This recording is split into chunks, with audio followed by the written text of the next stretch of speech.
ഗുരുർബ്രഹ്മാ ഗുരുർവിഷ്ണു ഗുരുർദേവോ മഹേശ്വരഃ ഗുരു സാക്ഷാത് പരം ബ്രഹ്മ തസ്മൈ ശ്രീ ഗുരവേ നമഃ. ഈശ്വരോ സർവഭൂതാനാം ഹൃദ്ദേശേർജുന തിഷ്ഠതി. ശ്രീമദ് ഭഗവത്ഗീത അല്ല നമ്മൾ ചിന്തനം ചെയ്യുന്നത്. ഇവിടെ ഭഗവാൻ പറയുകയാണ്, അല്ലയോ അർജുന, സർവഭൂതങ്ങളുടെയും ഹൃദ്ദേശത്താണ് ഈശ്വരൻ വസിക്കുന്നത്, ഉള്ളത് അല്ലേ?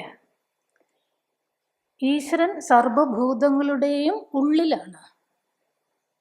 സർവഭൂതങ്ങളും, ആ ഭൂതങ്ങളിൽ നമ്മളും പെട്ടു അല്ലേ? അപ്പൊ ഈശ്വരൻ നമ്മളുടെ എല്ലാവരുടെയും ഉള്ളിലാണ് വസിക്കുന്നത്.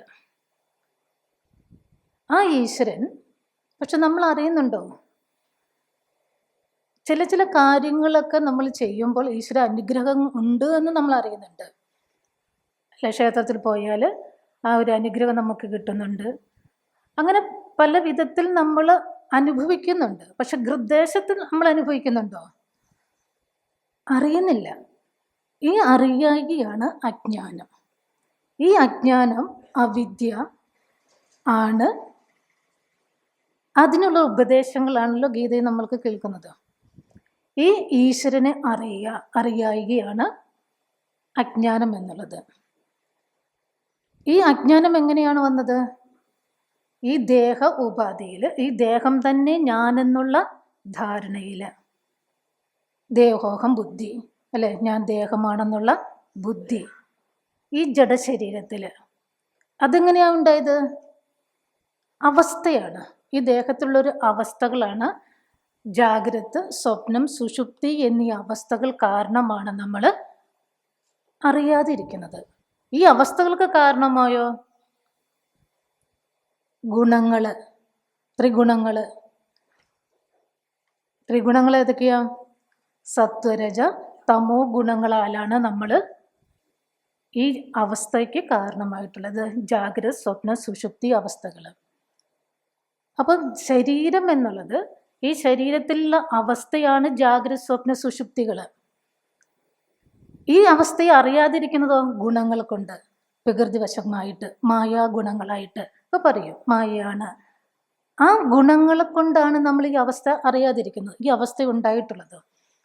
ഈ അവസ്ഥകളെ അതിക്രമിക്കണമെങ്കിൽ എന്ത് വേണം? ജാഗ്രത അവസ്ഥയിൽ നിന്ന് തമോ ഗുണങ്ങളായിട്ടുള്ളതിന് കാരണമായിട്ടുള്ളത്. തമോ ഗുണമാണ് ജാഗ്രത അവസ്ഥയ്ക്ക് കാരണമായിട്ടുള്ളത്. രജോ ഗുണമാണ് സ്വപ്നാവസ്ഥയ്ക്ക് കാരണമായിട്ടുള്ളത് അല്ലേ? പിന്നെ സുഷുപ്തി അവസ്ഥയ്ക്ക് കാരണമായിട്ടുള്ളത് തമോ ഗുണം. അതാണ് കാരണമായിട്ടുള്ളത്. ഈ ഗുണങ്ങളെ അതിക്രമിച്ചാൽ അവസ്ഥകളൊക്കെ ഇല്ലാതാവും. ഈ അവസ്ഥകളില്ലായെങ്കിലോ നമ്മൾക്ക് ആ സ്വരൂപത്തെ, ഈശ്വര സ്വരൂപത്തെ അറിയാൻ കഴിയും. അതിനു വേണ്ടിയിട്ടാണ് സാധനങ്ങൾ, അനുഷ്ഠാനങ്ങളൊക്കെ നമ്മൾ ചെയ്യുന്നത്. ശ്രവണ, മനന, നിധിധ്യാസനങ്ങളൊക്കെ ചെയ്ത് നമ്മൾ നമ്മുടെ സ്വരൂപത്തെ അറിയുന്നില്ല. നമ്മളെപ്പോഴും ധരിച്ചു വെച്ചിരിക്കുന്നത് എന്താണ്? ഈ ശരീരം ഞാനാണെന്ന്. ശരീരം ശരീരതി, ശരീരം ക്ഷയിക്കുന്നതാണ്, നശിച്ചു പോകുന്നതാണ് ഈ ശരീരം. അതിൽ അഭിമാനിച്ചിട്ടാണ് നമ്മളിരിക്കുന്നത്. ഞാൻ ശരീരത്തോട് കൂടിയിട്ട് അല്ലേ, എൻ്റെ ഈ ശരീരമാണ് ഞാൻ എന്നുള്ള ധാരണയോടുകൂടി നമ്മൾ ഇരിക്കുന്നത്. പിന്നെയോ ഈ ശരീരത്തെ വേറൊന്നും കൂടെ പറയും, ദേഹമാണ്, എൻ്റെ ദേഹമാണ് അല്ലേ? നമ്മൾ ഓരോ വാക്കുകൾ കൊണ്ട് നമ്മൾ പറയും എൻ്റെ കൈ, എൻ്റെ കാല്, എൻ്റെ ദേഹം എന്നൊക്കെ നമ്മൾ പറയുന്നുണ്ട്. ദേഹമോ ദഹിക്കുന്നതാണ് അല്ലേ, ദഹിപ്പിക്കാൻ കഴിയുന്നതാണ്. അങ്ങനെയുള്ള ഈ ശരീരത്തിൽ വസിക്കുന്ന ഈശ്വരനെ അറിയാതിരിക്കുന്നതാണ് അജ്ഞാനം. ഈ അജ്ഞാനം എങ്ങനെയാണ് നമ്മൾ നീക്കേണ്ടത്? അത് നമുക്ക് ചിന്തിക്കാം. ഈ ഒരു അജ്ഞാനം നീങ്ങിയാൽ സാധനങ്ങളൊക്കെ ചെയ്ത് ചിത്തശുദ്ധി വരുത്തി അങ്ങനെ നമ്മൾ മുന്നോട്ട് പ്രയാണം ചെയ്യുമ്പോൾ തമോ ഗുണത്താൽ നമ്മൾ കർമ്മങ്ങളൊക്കെ ആചരിച്ച് കർമ്മയോഗം അനുഷ്ഠിച്ചുകൊണ്ട് അതിനെ അതിക്രമിക്കും. ചിത്തശുദ്ധി ആരോഗ്യത്തിന് വേണ്ടിയിട്ട് അല്ലേ കർമ്മങ്ങളൊക്കെ അനുഷ്ഠിക്കില്ലേ? ഓരോ കർമ്മങ്ങളും നമ്മൾ അനുഷ്ഠിക്കുന്നുണ്ട്. അത് കർമ്മയോഗമാക്കിയിട്ട് ചിത്തശുദ്ധിക്ക് വേണ്ടിയിട്ട് നമ്മൾ ചെയ്യുകയാണ്. അപ്പോൾ കർമ്മയോഗമായി. കർമ്മയോഗം ചെയ്തിട്ടോ വാസനയ്ക്കനുസരിച്ച് നമ്മൾ കർമ്മങ്ങൾ ചെയ്യും. വാസനയോ സംസ്കാരത്തെ ഉണ്ടാക്കും. അപ്പം വാസന കർമ്മ സംസ്കാരങ്ങളൊക്കെ നമ്മൾ എന്ത് ചെയ്യും? അങ്ങനെ ചെയ്ത് വരുമ്പോഴോ ജനനം അല്ലേ? കർമ്മങ്ങൾ കൊണ്ട് വാസനയായി, വാസനകൾക്ക് കർമ്മം ചെയ്ത് പിന്നെ സംസ്കാരമായി. ആ സംസ്കാരം നമ്മൾ പിന്നെ ജനനത്തിലേക്ക് നമ്മൾ ജയിക്കും. മുൻ ജന്മത്തിൽ നമ്മൾ എന്താണോ കർമ്മങ്ങൾ ചെയ്തത്, എന്താണോ ശാസ്ത്ര ശ്രവണം ചെയ്തത്, അതിനനുസരിച്ചാണ് നമ്മുടെ ഈ ജന്മവും അല്ലേ? യോനിമന്യേ പ്രപത്യന്തെ ശരീരത്വായ ദേഹിനഃ സ്ഥാണുമന്യേനു സംയന്തി യഥാകർമ്മം യഥാശ്രുതം.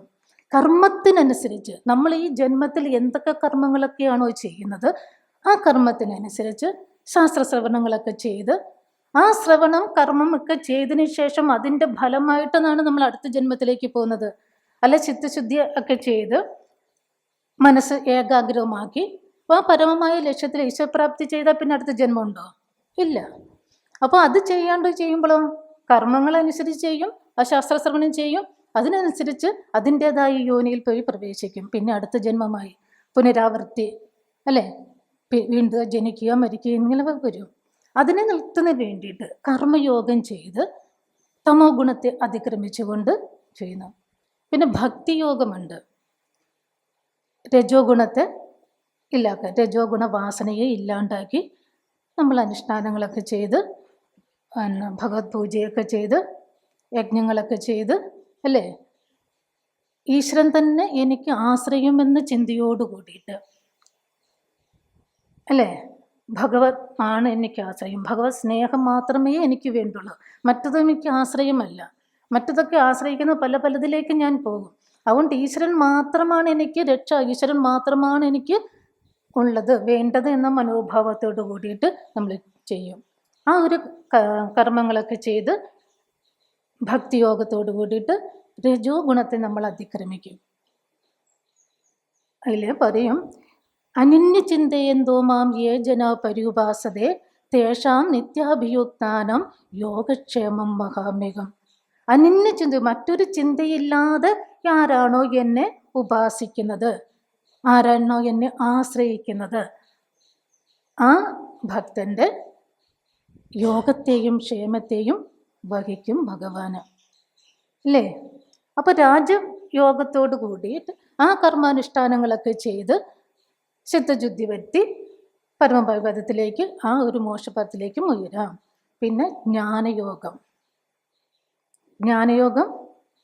ചെയ്യുന്നത് ശ്രവണ മനന നിധിധ്യാസനങ്ങൾ വഴി ഗുരുപ്രാപ്തിയുടെ ശാസ്ത്രശ്രവണത്തിലുള്ള സ്വാധ്യായമൊക്കെ ചെയ്ത് അന്ധക്കരണ ശുദ്ധി വരുത്തിക്കൊണ്ട് നമ്മൾ അല്ലേ ചെയ്യുന്നതാണ് ജ്ഞാനയോഗം. ഈ ജ്ഞാനയോഗം ചെയ്താൽ തമോ ഗുണത്തെയും അതിക്രമിക്കാമെന്ന് പറയുകയാണ്. ഇങ്ങനെ ഒരു ഉപദേശമാണ് ഗീതയിൽ നമുക്ക്. അപ്പം പരമമായ ആ ഒരു മോക്ഷപദത്തിലേക്ക് ഉള്ള ഒരു ആഹ്വാനം കൂടിയാണ് നമുക്ക് ഗീതയിൽ നിന്ന് കിട്ടുന്നത്. ഏത് യോഗമാണോ നമ്മൾക്ക് അനുഷ്ഠാനമോ അതിനുള്ള അധികാരി ആരാണോ ആ അധികാരത്തിനനുസരിച്ചാണ് നമുക്ക് ഗീതാശാസ്ത്രം നമുക്ക് ഉപദേശിക്കുന്നത്, ഭഗവാൻ നമുക്ക് ഉപദേശിക്കുന്നത്. ആ ഭഗവാൻ തന്നെയാണ് പറഞ്ഞത്, ഗീത ഉപദേശിച്ചത് എന്താണ്? ഹൃദ്ദേശത്തിലാണ് അർജുന ഈശ്വരനുള്ളത് അല്ലേ? എല്ലാ ഭൂതങ്ങളുടെയും ഹൃദയത്തിലാണ് ഈശ്വരൻ വസിക്കുന്നത് പറഞ്ഞു. നമുക്കിവിടെ 16ാമത്തെ ശ്ലോകമാണ് ചിന്തിക്കാനുള്ളത്.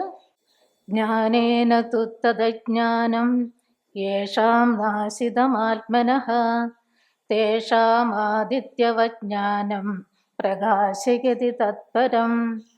ജ്ഞാനേന തു തദജ്ഞാനം ചൊല്ലല്ലേ? ജ്ഞാനേന തു തദജ്ഞാനം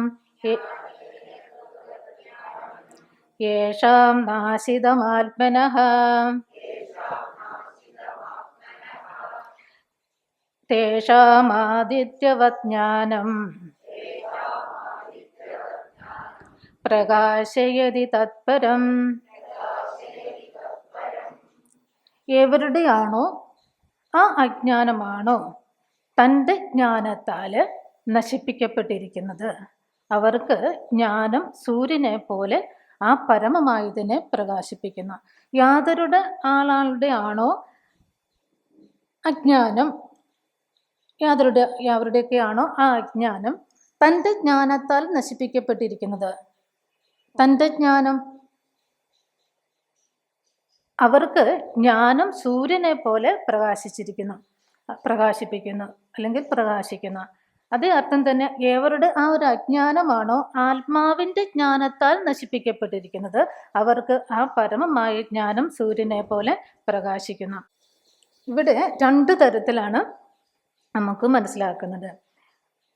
ആരുടെയാണോ അജ്ഞാനം തൻ്റെ ജ്ഞാനത്താൽ ഉപാസനകൾ കൊണ്ട് ചെയ്ത്, സാധനകളൊക്കെ ചെയ്ത് ചിത്തശുദ്ധി വരുത്തി, അല്ലേ, ശ്രവണ മനന നിധിധ്യാസനങ്ങൾ കൊണ്ട് ചെയ്ത് ആരാണോ ആ അജ്ഞാനത്തെ മാറ്റിയിട്ട് ജ്ഞാനം പ്രകാശിച്ച് ആ ജ്ഞാനം നശിക്കപ്പെട്ടിരിക്കുന്നത്, അവർക്ക് ജ്ഞാനം ഏത് സൂര്യനെ പോലെയാണ് പ്രകാശിക്കുന്നത്. പിന്നെ ഒന്ന് പറയും, ആരുടെ അജ്ഞാനമാണോ ആത്മാവിൻ്റെ ജ്ഞാനത്താൽ നശിപ്പിക്കപ്പെട്ടിരിക്കുന്നത്, ആ പരമജ്ഞാനം സൂര്യനെ പോലെ പ്രകാശിക്കുന്നു.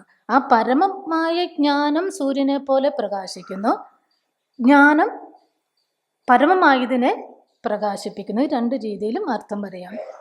അപ്പോൾ ഈ അജ്ഞാനം എന്താണ്? അല്ലേ, ജ്ഞാനം അജ്ഞാനം, ജീവ ഈശ്വരന്, അല്ലേ, അമൃതത്വം, അല്ലേ, മൃത്യുവിൽ നിന്ന് അമൃതത്തിലേക്ക് ഇരിക്കുക, വിദ്യ അവിദ്യ എന്നീ പേരുകളൊക്കെ നമ്മൾ പരാമർശിക്കുന്നത് ഈ അജ്ഞാനം തന്നെയാണ്. എന്തിൻ്റെ അജ്ഞാനം? ഈശ്വര സ്വരൂപത്തെ, ഈശ്വരനെ അറിയാതിരിക്കുക, ആ പരമമായ ആ പരമജ്ഞാനത്തെ, അല്ലെ, പരമ ആത്മാവിനെ അറിയാതിരിക്കുകയാണ്, ബ്രഹ്മത്തെ അറിയാതിരിക്കുകയാണ് അജ്ഞാനം. ഈ അജ്ഞാനം അപ്പോൾ ജ്ഞാനമാണ് അജ്ഞാനമാണ്. അപ്പോൾ അജ്ഞാനത്തെ, ആ പരമമായ അജ്ഞാനത്തെ ആരാണോ അറിയുന്നത്, അതില്ലാണ്ടാകുന്നത് ആത്മാശബ്ദം, അല്ലേ, ആ അജ്ഞാനത്തെ ആരാണോ നീക്കുന്നത്, അവർ ജ്ഞാനം സൂര്യനെ പോലെ പ്രകാശിക്കുന്നു പറഞ്ഞു. പിന്നെ ആത്മശബ്ദം, ആത്മാവ് ആർക്കാണോ ആ അജ്ഞാനത്തെ അതിക്രമിക്കുന്നത്, അതും ആ പരമമായതിനെയും പ്രകാശിപ്പിക്കുന്നു എന്ന് പറയുന്നുണ്ട്. ഇവിടെ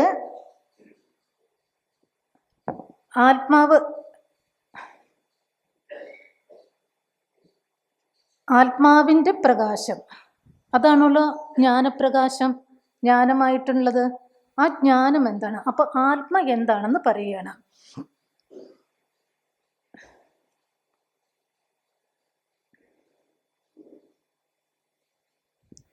സ്ഥൂല സൂക്ഷ്മ കാരണ ശരീരത്വാത് വ്യതിരിക്തഃ പഞ്ചകോശ അതീതഃ അവസ്ഥാത്രയ സാക്ഷി സച്ചിദാനന്ദ സ്വരൂപഃ സൻ യഃ തിഷ്ഠതി സഹ ആത്മാ.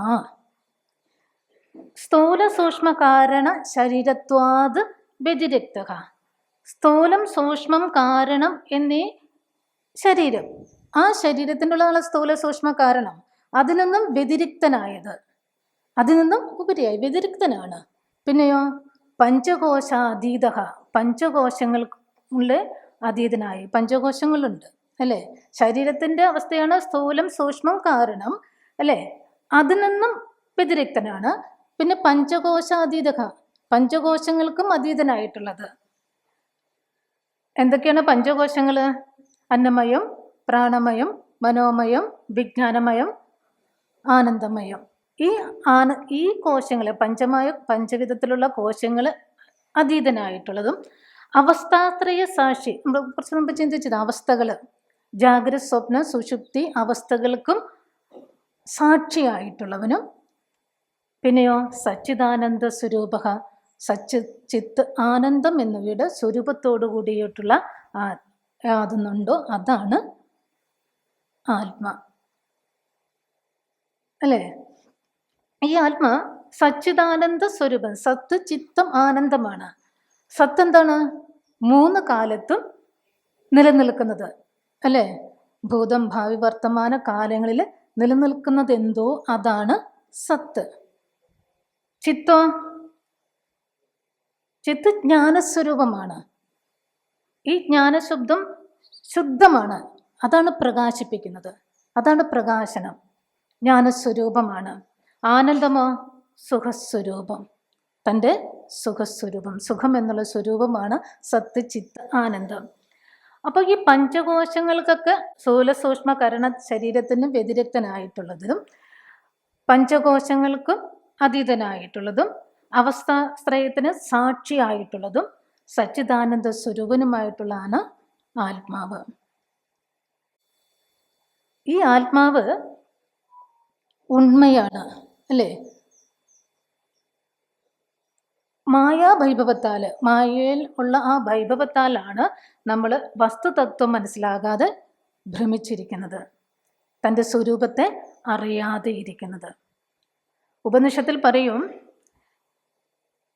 നാന്തപ്രജ്ഞം ന ബഹിപ്രജ്ഞം ന ഉഭയതപ്രജ്ഞം ന പ്രജ്ഞം ന അപ്രജ്ഞം അദൃഷ്ടം അവ്യവഹാരം അഗ്രാഹ്യം അചിന്യം അലക്ഷണം അവ്യപദേശം ഏകാത്മപ്രത്യസാരം പ്രപഞ്ചോപശമം ശാന്തം ശിവം അദ്വൈതം ചതുർത്ഥം മന്യന്തേ സ ആത്മാ സവിജ്ഞേയഃ.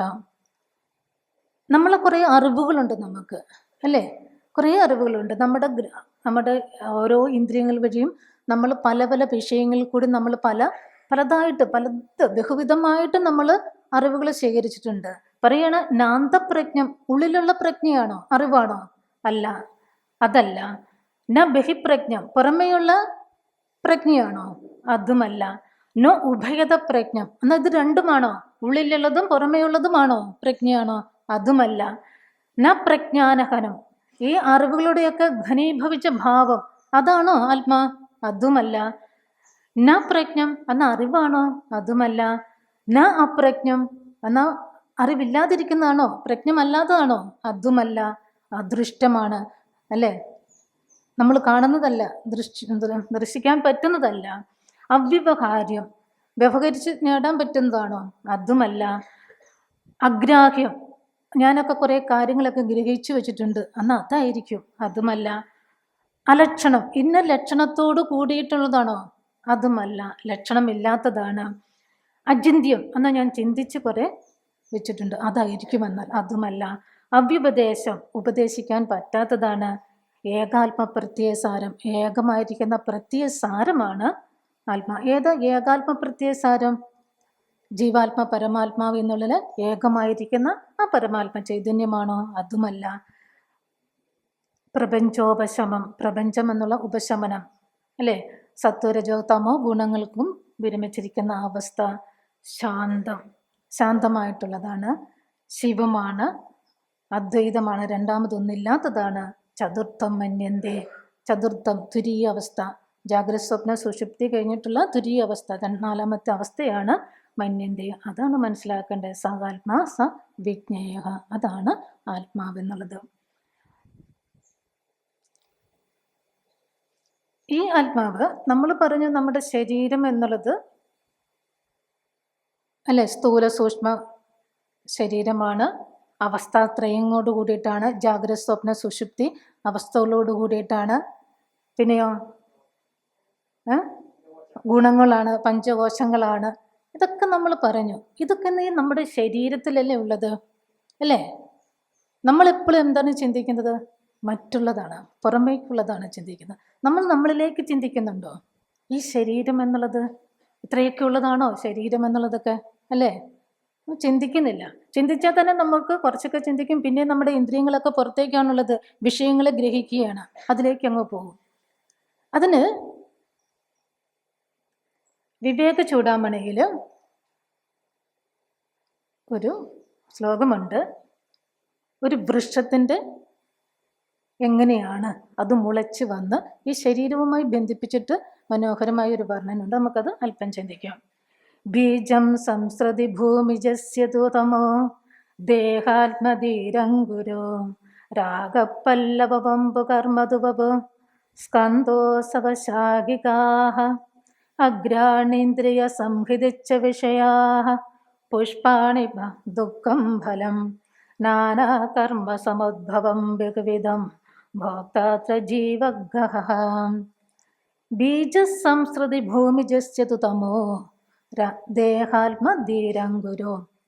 ബീജം അല്ലേ, ഒരു വൃക്ഷം ഉണ്ടാകുന്നതിന് മുമ്പ് ഒരു ബീജമുണ്ട്, വിത്തുണ്ട് അല്ലേ. ആ വിത്ത് സംസാര വൃക്ഷത്തിൻ്റെ ബീജമാണ്. സംസാരം എന്താണ്?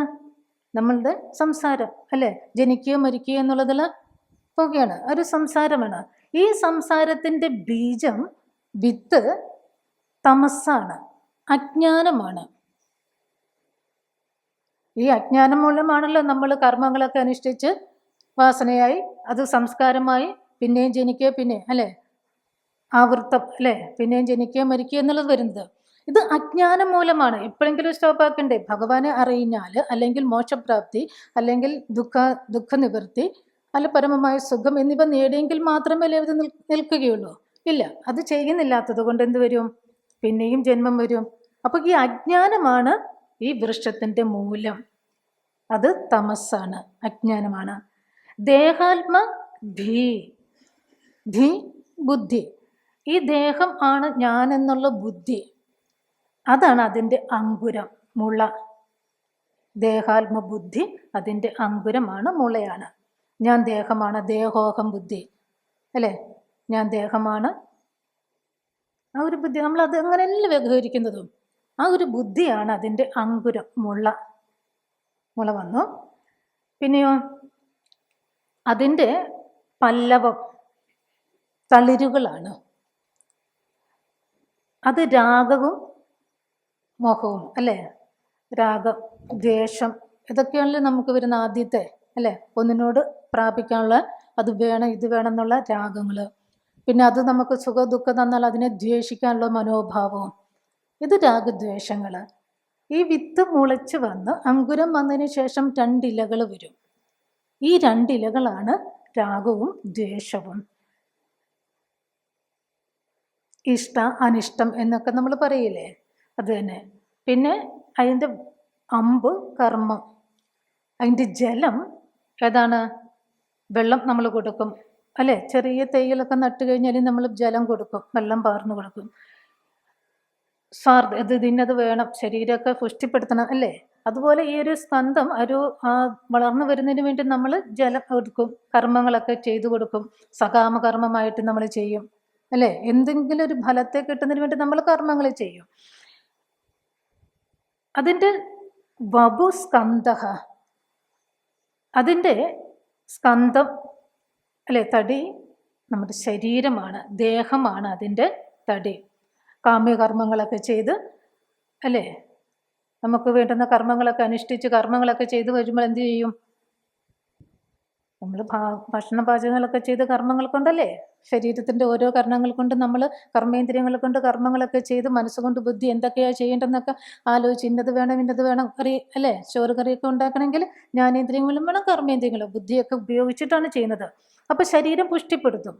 ഇതുപോലെ കർമ്മങ്ങളൊക്കെ ചെയ്തിട്ട് ഈ ഒരു ബബു ജലമൊക്കെ കൊടുത്താൽ എന്ത് വരും? ഈ സ്കന്ധം തടി വണ്ണം വെക്കും അല്ലേ. വെച്ച് കഴിഞ്ഞാലോ സന്തപക ശാഖികാഹ, അത് കഴിഞ്ഞാൽ പ്രാണങ്ങൾ വരും. ശാഖകളാണ്, കൊമ്പുകൾ. തടിക്ക് പിന്നെ കൊമ്പുകൾ വരും, അത് ശാഖകളാണ്, കൊമ്പുകൾ. ഈ കൊമ്പുകൾ ഏതൊക്കെയാണ്? പ്രാണങ്ങളാണ്. പ്രാണങ്ങൾ, പ്രാണൻ, അപാനൻ, വ്യാനൻ, സമാനൻ, ഉദാനൻ, നിങ്ങളിത് പ്രാണങ്ങൾ. ഈ പ്രാണങ്ങളാണ് ഏതിലേക്ക്? തടിയൊക്കെ വെക്കാനായിട്ട്, ഊർജത്തിലേക്ക്, പിന്നെ വിഷയങ്ങളിലേക്ക് പോകുന്നതും. ഈ പ്രാണങ്ങൾ വിഷയഗ്രഹണങ്ങളാണ് അല്ലേ. നമ്മുടെ ശരീരത്തുള്ള ഈ പഞ്ചപ്രാണങ്ങൾ വിഷയങ്ങളെ ഗ്രഹിക്കുന്നതിന് വേണ്ടിയിട്ട് പോകുന്നതാണ്. പിന്നെ ഈ സ്കന്ധത്തിൽ ആ ഒരു ശാഖയിൽ ചില്ലകളുണ്ടാവും. ചില്ലകളില്ലേ, ചെറിയ ചെറിയ ചില്ലകൾ അല്ലേ. ഈ ചില്ലകളാണ് അഗ്രാണി ഇന്ദ്രിയാണി സംഹിതച്ച അല്ലേ. അഗ്രഹത്തുള്ള ഈ ചില്ലകളാണ് നമ്മളിലുള്ള ഇന്ദ്രിയങ്ങൾ. ഇന്ദ്രിയങ്ങളൊക്കെ ജ്ഞാനേന്ദ്രിയങ്ങളുണ്ട്, കർമ്മേന്ദ്രിയങ്ങളുണ്ട്. ഈ ജ്ഞാനേന്ദ്രിയ കർമ്മേന്ദ്രിയങ്ങളാണ് നമ്മളെ വിഷയത്തിലേക്ക് കൊണ്ടുപോകുന്നത്. അവിടെ മനസ്സും ബുദ്ധിയും കൂടെ വന്നാൽ പോയി അല്ലേ വിഷയങ്ങളെ ഗ്രഹിക്കുന്നതും. ഈ കൊമ്പുകളിൽ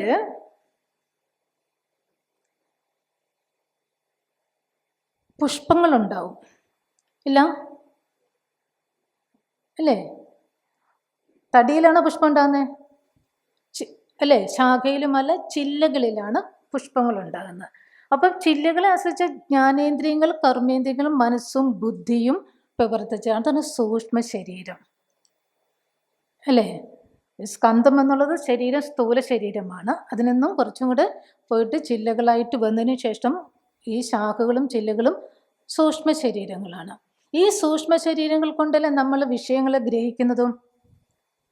ഈ വിഷയങ്ങളിലല്ലേ വിഷയങ്ങൾ ഗ്രഹിക്കുമ്പോഴുള്ള അതിന് ഫലം ഉണ്ടാകും. ഈ ചില്ലകളിലൊക്കെ കർമ്മങ്ങൾ നമ്മൾ ചെയ്ത് അതിന് ഫലം ഉണ്ടാകും. ഈ കർമ്മങ്ങൾ കൊണ്ട് ഫലമുണ്ടായി, കർമ്മങ്ങളെ ഫലമുണ്ടായി. ആ ഫലങ്ങൾ നമ്മൾ എന്ത് ചെയ്യും? ഫലം ഭക്ഷിക്കില്ലേ? ഈ ജീവൻ അതാണ് ഭക്ഷിക്കുന്നത് സാക്ഷിയായിട്ട് അല്ലേ? അവസ്ഥാത്രയ സാക്ഷിയാണ്. ജാഗ്രത സ്വപ്ന സുഷുപ്തികൾക്കൊക്കെ ഉപരിയാണ് അല്ലേ? അവസ്ഥാത്രയമാണ്, പഞ്ചകോശത്തിന് അതീതമാണ്, സ്ഥൂലസൂക്ഷ്മ കാരണത്തിന് ഒക്കെ പറഞ്ഞത് അല്ലേ? അതിനൊക്കെ അതാണ് ഫലങ്ങളായിട്ട് വരുന്നത്. ഇത് ആ ഫലമാണ് ജീവൻ ഭക്ഷിക്കുന്നത്. ഈ ഫലങ്ങൾ ഇതാണ് ശരീരവുമായിട്ട് നമ്മൾ താതാത്മ്യപ്പെട്ടിട്ട് പറയുന്നത്. ഈ രാഗദ്വേഷങ്ങളാണ് നമ്മളെ മുന്നോട്ട് നയിക്കുന്നത്. ഈ ജ്ഞാനത്തിൻ്റെ തൻ്റെ അജ്ഞാനത്തിൻ്റെ ഭാവം തൻ്റെ ജ്ഞാനം കൊണ്ട്, തനിക്ക് ഈ ഒരു ജ്ഞാനം ഉണ്ടെങ്കിൽ മാത്രമേ നമ്മൾക്ക് അതിനെ അതിക്രമിക്കാൻ സാധിക്കുകയുള്ളൂ. ഇത് തന്നെയല്ലേ ഉപനിഷത്തിലും പറയുന്ന ആത്മാനം രതിനം വിദ്ധി രഥമേധവ് അല്ലേ? ആ ഒരു മന്ത്രവും ഇതേ രീതിയിൽ തന്നെ ഈ ശരീരത്തിൽ മാത്രമേ ചിന്തിച്ചുകൊണ്ടുള്ള ചിന്തനകളാണ്.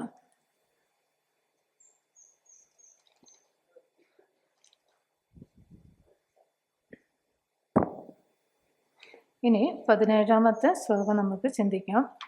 അജ്ഞാനം എന്തെന്നും നമ്മൾ ചിന്തിച്ചു, ജ്ഞാനം എന്നുള്ളതിനെ നമുക്ക് ചിന്തിക്കാനേ.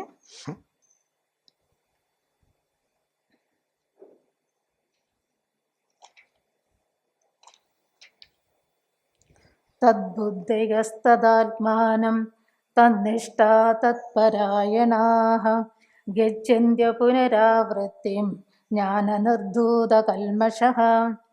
തദ്ബുദ്ധൈകസ്തദാത്മാനം തന്നിഷ്ഠാ തത്പരായണാഃ ഗച്ഛന്ത്യ പുനരാവൃത്തിം ജ്ഞാനനിർധൂതകൽമഷാഃ.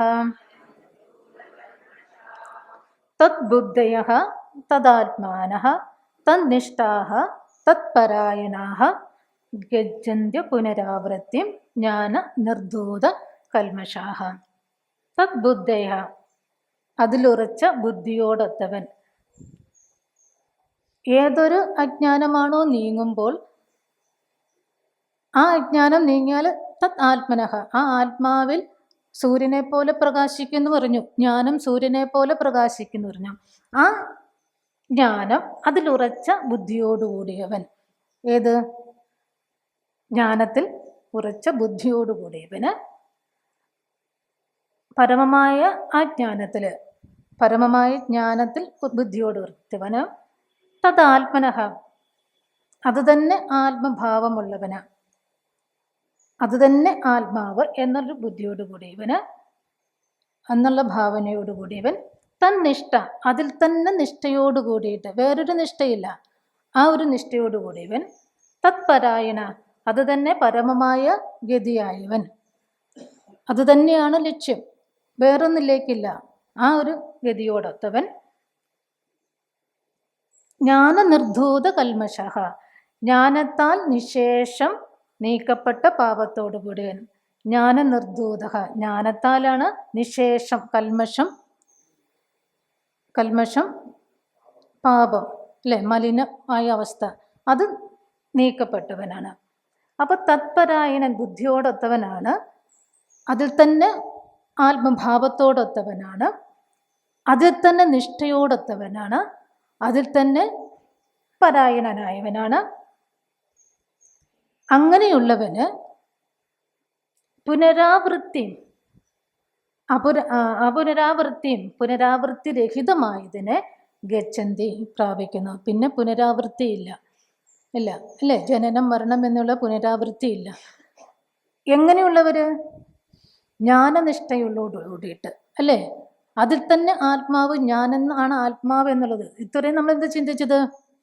ഈ ശരീരമാണ് ഞാൻ എന്നുള്ളത് ചിന്തയോടുകൂടി. അതല്ല, ആത്മാവാണ്, അതാണ് ഞാൻ എന്നുള്ള നിഷ്ഠയോട് കൂടിയിട്ട്. അത് തന്നെയാണ് ബുദ്ധി, അത് തന്നെ ഞാൻ തന്നെ എന്ന ബുദ്ധിയോടൊത്തവൻ. അപ്പൊ ശ്രവണ മനന നിധിധ്യാസനങ്ങൾ കൊണ്ട് ചെയ്ത് അന്ധകരണ ശുദ്ധി നേടി ഉപരിയെത്തിയാലല്ലേ നമുക്കത് ചിന്തിക്കാൻ കഴിയുമോ? അങ്ങനെയുള്ളവര്, ആ ബുദ്ധിയോടൊത്തവര് പുനരാവൃത്തിയെ അതിക്രമിക്കുന്നു. അതിനെ ലക്ഷ്യം പറയുകയാണ് ചെയ്യുന്നത്. അപ്പൊ അതിലേക്ക് നമ്മൾ നയിക്കുന്നതിന് വേണ്ടിയിട്ട് സാധന ബലങ്ങൾ അല്ലെ, എന്തൊക്കെ നമ്മൾ ചെയ്യണമെന്ന് ഗീത നമ്മളോട് ഉപദേശിക്കുന്നുണ്ട്. ഗീതയിൽ പറയാം എന്തൊക്കെയാണ് നമുക്ക് ഗുണങ്ങളെ വർദ്ധിപ്പിക്കേണ്ടത് അല്ലേ? സാധനങ്ങളൊക്കെ നമുക്ക് എന്താണ് വേണ്ടതെന്ന് പറയുകയാണ്. അമാനിത്വം, അതുംബത്വം, അഹിംസ, ശാന്തിരാർജവം, ആചാര്യോ ഉപാസനം, ശൗചം, സ്ഥൈര്യം, ആത്മവിനിഗ്രഹം. അമാനിത്വം,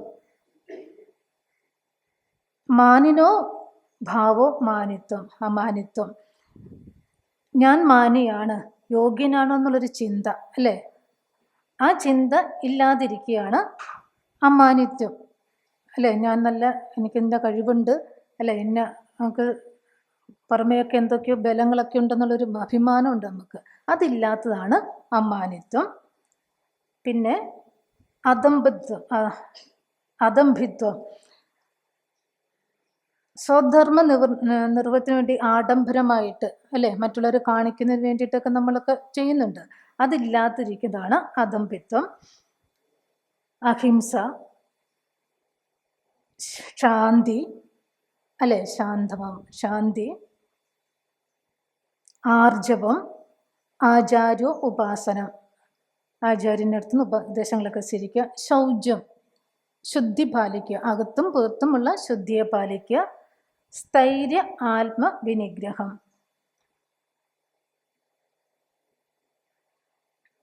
മോക്ഷമാർഗത്തിൽ തന്നെ നിരന്തരം പ്രവർത്തിക്കുക എന്നതാണ് സ്ഥൈര്യം അല്ലേ? അതാണ് സ്ഥൈര്യഭാവം. അങ്ങനെയൊക്കെ ചെയ്താൽ ആ നിറവിൽ ചിന്തിച്ചാൽ അതിൻ്റെയൊക്കെ ആ ഒരു ആത്മഭാവം നമുക്ക് ജ്ഞാനം ഉൽപ്പാദിപ്പിക്കാൻ, ജ്ഞാനം ഉണ്ടാകുന്നതിന് വേണ്ടിയിട്ടുള്ള പറയുകയാണ്. പിന്നെ പറയുകയാണ് ഇന്ദ്രിയാർത്ഥേഷു വൈരാഗ്യം, അനഹങ്കാരം, ഏവച ജന്മ മൃത്യു ജരാ വ്യാധി ദുഃഖദോഷാനുദർശനം. ഇന്ദ്രിയാർത്ഥേഷു വൈരാഗ്യം, ഇന്ദ്രിയങ്ങളുടെ വിഷയങ്ങളിൽ വിരക്തി വരിക, അഹങ്കാരം ഇല്ലാതിരിക്കുകയാണ് വൈരാഗ്യം. ഇത് ജന്മം ഉണ്ടാകുക, ജനിക്കുക എന്നുള്ളതില്ലാതിരിക്കുക.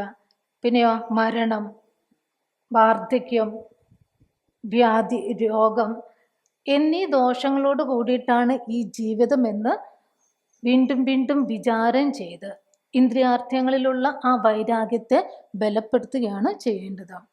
ജന്മം ഉണ്ടാകുക, അടുത്തൊരു ജന്മം അല്ലെ, ജന്മജന്മാന്തരം, ജന്മം മരണം എന്നതിലേക്ക് അതിക്രമിക്കുക അല്ലേ? ജന്മം, മൃത്യു, ജര, ശരീരത്തിന് ജരയൊക്കെ വന്നു കഴിഞ്ഞാലോ ആകെ വിഷമമായി അല്ലേ? വ്യാധിയായി, അതിനൊക്കെ അതിക്രമിക്കാനുള്ളൊരു, അതാണ് ജ്ഞാനത്തിൻ്റെ പറയുന്നത്. അതിന് വിപരീതമായതെന്തോ അത് അജ്ഞാനമായിട്ടും പറയുന്നു. ഈ ജന്മം, മൃത്യു, ദോഷങ്ങളൊക്കെ തന്നെ, വ്യാധിയൊക്കെ നമ്മളെ ദുഃഖിപ്പിക്കുന്നുണ്ട്, വീണ്ടും വീണ്ടും ദുഃഖിപ്പിക്കും. അതിനെന്ത് വേണം? വീണ്ടും വീണ്ടും ചിന്തയെ കൊടുക്കുക, അതിനെ അതിക്രമിക്കാനുള്ള അല്ലേ? ആ ചിന്തയെ കൊടുത്തു കഴിഞ്ഞാലോ ഇതൊക്കെ ജന്മം ജനിക്കുക അല്ലെങ്കിൽ വ്യാധിയൊക്കെ ദുഃഖത്തിന് കാരണമാകുന്നുണ്ടല്ലോ, അജ്ഞാനമാകും. അതിനല്ല ഉള്ളതെന്ന് മനസ്സിലാക്കിക്കൊണ്ട് അതിൽ നിന്നും വിരമിക്കാനുള്ള ഒരവസ്ഥ. അസക്തി, അനഭിഷംഗം, പുത്രധാരാ ഗൃഹാദിഷു നിത്യം ച സമചിത്തത്വം ഇഷ്ടാനിഷ്ടോപപത്തിഷു. അസക്തി, ശക്തി ആയിട്ടുള്ളത്. സംസർഗം കൊണ്ട് വസ്തുക്കളൊക്കെ പ്രിയം ജനിക്കുന്നുണ്ടല്ലോ അല്ലേ? ശക്തി, എൻ്റെ ഭാര്യ, എൻ്റെ പുത്രൻ, എൻ്റെ മക്കൾ എന്നുള്ള അസക്തിയുണ്ട്. അതില്ലാണ്ടിരിക്കുകയാണ് അസക്തി. പിന്നെ സംസർഗം കൊണ്ടുള്ള അനഭിഷംഗമാണ്. അനഭിഷംഗം അന്യൻ സുഖയോ ദുഃഖിയോ ഒക്കെ ആകുമ്പോഴത്തേനും നമ്മൾക്കതിൽ ഒരു മമത്വമുണ്ട് അല്ലേ? അവർ സുഖിയോ ദുഃഖിയാകുമ്പോൾ നമ്മളും സുഖിയും ദുഃഖിയാവും. അവർ അല്ലെങ്കിലോ സുഖമായിട്ടിരിക്കുമ്പോൾ നമ്മളും സുഖമായിട്ടിരിക്കും. അതാണ് അഭിഷംഗം. ആ അഭിഷംഗമായിട്ടിരിക്കാനുള്ള അവസ്ഥ ഭാവമാണ് ചെയ്യേണ്ടത്. പിന്നെ ഇഷ്ടാനിഷ്ടോപപത്തി, സമചിത്തത്വം വേണം. ഇഷ്ടം അനിഷ്ടം എന്നതിലൊക്കെ സമചിത്തതയോട് കൂടിയിട്ട് വർത്തിക്കുകയാണ്. മൈ ചാന്യേന യോഗേന ഭക്തിരഭിചാരിണി വിവിക്തദേശ സേവിത്വം അരതിർ ജനസംസദേ. എന്നിൽ വ്യതിചലിക്കാതെ ശ്രദ്ധയോട് കൂടിയിട്ട് അജജലമായ ഭക്തി ഉണ്ടായിരിക്കും. ആര്? ഈശ്വരനിൽ. പിന്നെയോ ഏകാന്ത ദേശങ്ങളിൽ വസിക്കുക എന്നുള്ളതും. ഏകാന്ത ദേശങ്ങളിൽ അല്ലേ? ജനക്കൂട്ടത്തിൽ നമുക്ക് ഇരുന്ന് കഴിഞ്ഞാൽ നമുക്ക് തുടക്കത്തിൽ ചിന്തിക്കാൻ പറ്റുമോ? മനനങ്ങളൊക്കെ ചെയ്യാൻ പറ്റുമോ? ശ്രവണങ്ങളൊന്നും ചെയ്യാം. അപ്പോൾ ഏകാന്ത ദേശത്തിരുന്നു കൊണ്ട് തപസ് ചെയ്യുക എന്നുള്ളത്. സംഘം ചേരുന്നതിൽ രതി ഉണ്ടാവും. അതിൽ നിന്നും വിരക്തിയാകെ അസക്തി ഇല്ലാതിരിക്കുകയാണ്. ഇനി അധ്യാത്മജ്ഞാന നിത്യത്വം തത്വജ്ഞാനാർത്ഥ ദർശനം ഏതജ്ഞാനമിതി പ്രോക്തം അജ്ഞാനം എതോ അന്യത. അതിന് വിപരീതമായിട്ട് അതിനെതിരായിട്ടുള്ളതാണ് അജ്ഞാനമെന്ന് മനസ്സിലാക്കണം. ഏത്? നിരന്തരം മനസ്സിനെ അധ്യാത്മജ്ഞാനത്തിൽ തന്നെ വ്യതിചലിച്ചിട്ട് അതിൽ തന്നെ നിർത്തുക. അപ്പോൾ തത്വജ്ഞാനത്തിൻ്റെ ലക്ഷ്യം പരമഫലം മോക്ഷമാണെന്നുള്ള ചിന്തയോടുകൂടി അപ്പം ആ അദംബത്വം തൊട്ട് പറഞ്ഞതിനെ സാധനയായിട്ട് ചെയ്യുകയാണെന്ന് പറയുന്നുണ്ട്. നമ്മൾക്ക് സാധന ചെയ്യണമെങ്കിൽ തപസ്ചര്യയുണ്ട്. ശാരീരികമായിട്ടുള്ള തപസ്സുമുണ്ട് അല്ലേ? മാനസികമായിട്ടുള്ള തപസ്സുമുണ്ട്. ഈ ശാരീരിക, മാനസിക, കായികമായിട്ടുള്ള തപസ്സുകൾ ചെയ്താൽ ചിത്തശുദ്ധി വരുത്തി അന്ധകരണത്തിൽ മലിനമൊക്കെ നീക്കി ആ തത്വജ്ഞാനത്തിലേക്ക് ഉയരാം എന്നുള്ളതാണ് പറയുന്നത്. യജ്ഞദാന തപകർമ്മ ന ത്യാജ്യം കാര്യമേതവത് യജ്ഞോദാനം തപചൈവ പാപനാനി മനീഷിനാം. യജ്ഞം, ദാനം, തപസ് എന്നീ കർമ്മങ്ങളൊക്കെ ചെയ്ത് ത്യജിക്കേണ്ടതല്ല. യജ്ഞം, ദാനം, കർമ്മങ്ങളൊക്കെ ത്യജിക്കേണ്ടതല്ല, അവ നിത്യം അനുഷ്ഠിക്കേണ്ടതാണ്. യജ്ഞം, ദാനം, തപസ്. ഈ തപസ് തന്നെ 3 വിധത്തിലുണ്ട് അല്ലേ? മനോവാക്കായങ്ങളോട് കൂടിയുള്ള തപശ്ചര്യകളെ പറയുന്നുണ്ട്. തപസ് ശരീരം കൊണ്ട് ചെയ്യാം അല്ലേ? ചെയ്യണം. പിന്നെയോ വാക്കുകൊണ്ടുള്ള തപസ്, മനസ്സുകൊണ്ടുള്ള തപസ്. ശരീരം കൊണ്ടുള്ള തപസ് എന്ന് പറയുന്നത് ദേവ ഗുരു ദ്വിജന്മാര്, ദ്വജ ഗുരു പ്രാജ്ഞ പൂജനം. ദേവന്മാരെയും ദ്വിജന്മാരെയും ഗുരുക്കന്മാരെയും പൂജിക്കുക എന്നുള്ളത് ചെയ്യുക. അതാണ് ശരീരം കൊണ്ട് ചെയ്യേണ്ട തപസ്. ശൗചമാർജവം, ശൗചം ചെയ്യുക, ശുദ്ധി വരുത്തുക. ആർജം ഋജുത്വം. പിന്നെ ബ്രഹ്മചര്യ, അഹിംസ അല്ലെ? ബ്രഹ്മചര്യത്തോടു കൂടി ഇരിക്കുക, അഹിംസ, ഹിംസയില്ലാതിരിക്കുക എന്ന അവസ്ഥയാണ് ശരീരം കൊണ്ട് ചെയ്യുന്ന തപസ്സും. വാക്ക്, ഒരാളോട് വാക്കുകൾ പറയുമ്പോൾ അയാൾക്ക് കേൾക്കുമ്പോൾ ഉദ്യോഗം അല്ലെ, വിഷമം തോക്കുന്ന വാക്കുകൾ പറയാതിരിക്കുക എന്നുള്ളത്. പിന്നെ സത്യവും പ്രിയവും ഹിതവും ഒക്കെ ആയിട്ടുള്ള വാക്കുകളെ പറയുക എന്നുള്ളത്. അതാണ് വാക്കുകൊണ്ട് ചെയ്യുന്ന തപസ്. പിന്നെയോ സ്വാധ്യായം ചെയ്യുക, ജപങ്ങൾ ജപിക്കുക അല്ലേ? അങ്ങനെ നിരന്തരം ഒരു സാധനാക്രമത്തിൽ മുന്നേറുമ്പോൾ വാക്കുകൊണ്ടുള്ള തപസ് ചെയ്യാൻ കഴിയും. മൗനവ്രതം എടുക്കുക, ഇതൊക്കെ വാക്കുകൊണ്ടുള്ള തപസ്സാണ്. പിന്നെ മനസ്സുകൊണ്ടുള്ള തപസ്. മനപ്രസാദ സൗമ്യത്വം, പ്രശാന്തമായ മനസ്സുണ്ടാവണമെങ്കിലോ അന്ധകരണം ശുദ്ധിയായിരിക്കണം. മറ്റുള്ളവർ ദ്രോഹിക്കണം അല്ലെങ്കിൽ അവർക്ക് അനിഷ്ടങ്ങളൊക്കെ വരുത്തി കഴിഞ്ഞാൽ മനസ്സ് ശാന്തമാവുക. നമ്മൾ വിചാരിക്കും നമ്മുടെ മനസ്സ് ശാന്തമാവുന്നു, ഒരിക്കലും ശാന്തമാവുകയില്ല. അപ്പം മനസ്സ് ശാന്തമായിരിക്കണം. അതിനെന്ത് വേണം? ജപങ്ങളൊക്കെ ജപിച്ച്, അല്ലേ? ജപം നല്ലൊരു സാധനയാണ്. അതിന് മനസ്സിനെ ശാന്തമാക്കാം, ഇന്ദ്രിയങ്ങളെ ഒക്കെ നിയന്ത്രിച്ചുകൊണ്ട്.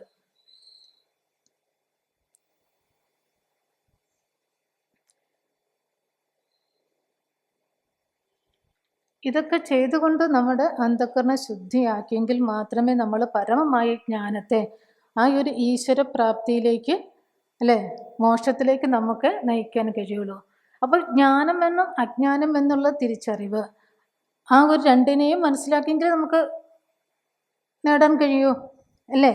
അപ്പോൾ അജ്ഞാനം എന്തെന്ന് നമ്മൾ മനസ്സിലാക്കണം, ജ്ഞാനം എന്തെന്നത് മറക്കുക. അപ്പോൾ ജ്ഞാനത്തിന് ഉപയോഗമായിട്ടുള്ള കാര്യങ്ങളെ ചെയ്തുകൊണ്ട്, അനുഷ്ഠാനങ്ങളെ ചെയ്തുകൊണ്ട്, ചിത്തവൃത്തിയൊക്കെ നിരോധിച്ചുകൊണ്ട്, അന്ധക്കരണ ശുദ്ധിയോട് കൂടിയിട്ട് വേണം ആത്മജ്ഞാനത്തിലേക്ക് നമ്മൾ ഉയരുന്നതിന് വേണ്ടി.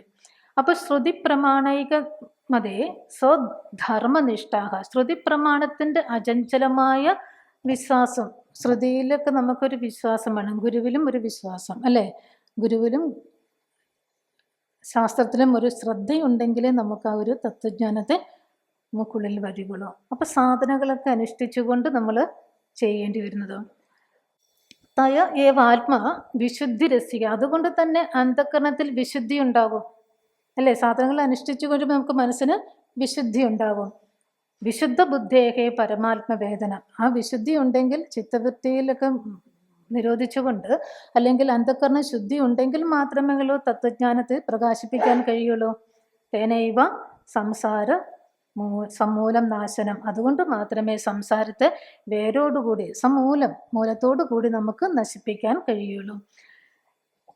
പറയും, ജ്ഞാനമുൽപ്പത്തിയെ പുംസാം ക്ഷയാത് പാപസ്യ കർമ്മണഃ, പാപകർമ്മങ്ങൾ ക്ഷയിക്കുമ്പോൾ മാത്രമേ പുരുഷന്മാർക്ക്, നമ്മൾക്ക് ജ്ഞാനം ഉണ്ടാവുള്ളൂ. പാപകർമ്മങ്ങളൊക്കെ ഇല്ലാണ്ടാവണം, എങ്കിൽ മാത്രമേ ഉണ്ടാവുകയുള്ളൂ സമ്പാദം, അല്ലേ? ജ്ഞാനത്തെ ഉണ്ടാക്കാൻ നമുക്ക് സാധിക്കുകയുള്ളൂ. ഈ ഒരു ശാസ്ത്രത്തിലൂടെ നമുക്ക് ഗീതാ സ്വാധ്യായത്തോട് കൂടിയിട്ട് നമ്മളിലുള്ള ശരീരം എന്നുള്ള ഞാനെന്ന് ധരിച്ചു വെച്ചിട്ടുള്ള ഈ ശരീരം അതല്ല എന്ന് ബോധ്യമാക്കിക്കൊണ്ട്, സാധനയോട് കൂടിയിട്ട്, അന്ധകരണ ശുദ്ധിയോട് കൂടിയിട്ട്, അല്ലേ, ഈശ്വര ഉപാസനയോ വഴി എങ്ങനെയാണോ നമുക്ക് ആ ഒരു തപശ്ചര്യയിൽ കൂടി നേടി ആ ഒരു ഈശ്വരപ്രാപ്തിയിലേക്ക് നേടാൻ നമുക്ക് കഴിയുള്ളൂ.